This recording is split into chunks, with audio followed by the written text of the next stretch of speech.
Think beyond a degree. Build real impact. Shape your future with an MBA. From IILM University.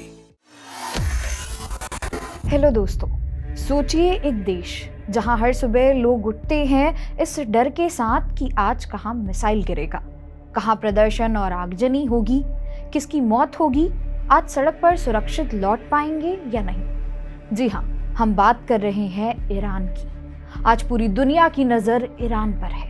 एक तरफ America और Iran की सरकारें आमने सामने हैं और दूसरी तरफ वॉशिंगटन में धमकियां और तेहरान से पलटवार। ईरान के supreme leader Ayatollah Ali Khamenei इन प्रदर्शनों और हजारों मौतों के लिए अमेरिका और ट्रंप को जिम्मेदार ठहरा रहे हैं। लेकिन इस वॉर ऑफ वर्ड्स में सबसे ज्यादा नुकसान किसी नेता का नहीं बल्कि ईरान के आम नागरिक का हो रहा है। देश में आगजनी है, सड़कों पर डर है, महंगाई आसमान छू रही है, करेंसी हर दिन कमजोर हो रही है और ऊपर से दुनिया भर के सैंक्शंस।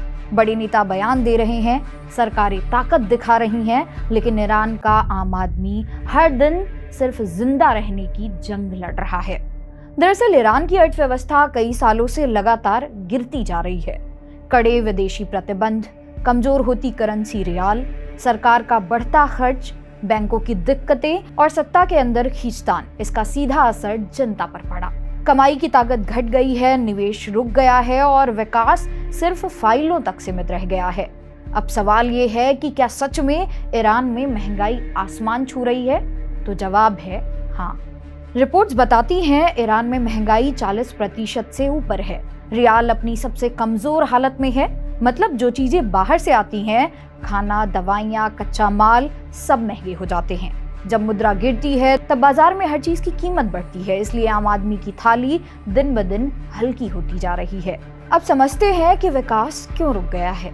ईरान की अर्थव्यवस्था तेल की कमाई, विदेशी दबाव और घरेलू नीतियों पर टिकी है।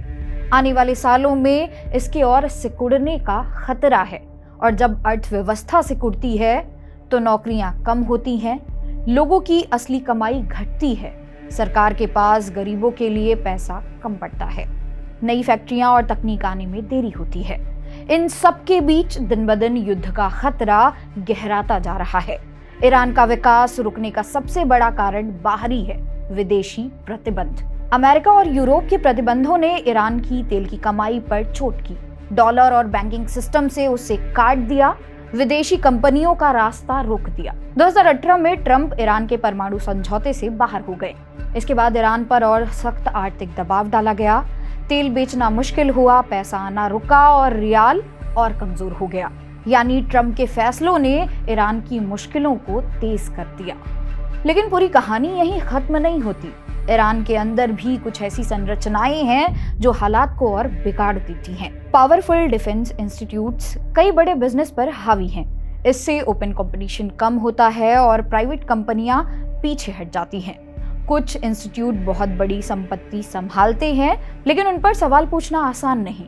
इससे ट्रांसपेरेंसी घटती है। सरकार जब अचानक ऑयल की कीमतें बढ़ाती है या नीतियां बदलती है तो महंगाई और तेज हो जाती है।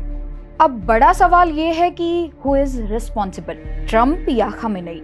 सच ये है कि नॉट एन इंडिविजुअल। एक तरफ अमेरिका की नीतियां और प्रतिबंध ईरान के लिए बड़ा बाहरी झटका बने, दूसरी तरफ ईरान की पॉलिटिकल स्ट्रक्चर, सख्त नियंत्रण और सीमित सुधारों ने देश को फ्लेक्सिबल बनने से रोका। इसलिए महंगाई और गिरावट को फ्यूल करने का काम विदेशी प्रतिबंधों ने किया। लेकिन उस आग को लंबे समय तक जलाए रखने का कारण ईरान की इंटरनल पॉलिटिकल स्ट्रक्चर बनी। आज हालात ये हैं कि करेंसी टूट रही है, महंगाई 42% के करीब है, लोग सड़कों पर उतर रहे हैं और आने वाले समय में भी राहत की उम्मीद कम दिखती है। यही है ईरान की आज की कहानी, जहां एक्सटर्नल थ्रेट और इंटरनल वीकनेस मिलकर एक पूरे देश को आर्थिक संघर्ष की आग में झोंक रहे हैं। इसी तरह की और वीडियोस को देखने के लिए सब्सक्राइब करें जागरण जोश। वीडियो पसंद आई हो तो लाइक और शेयर जरूर करें। Thank you for watching.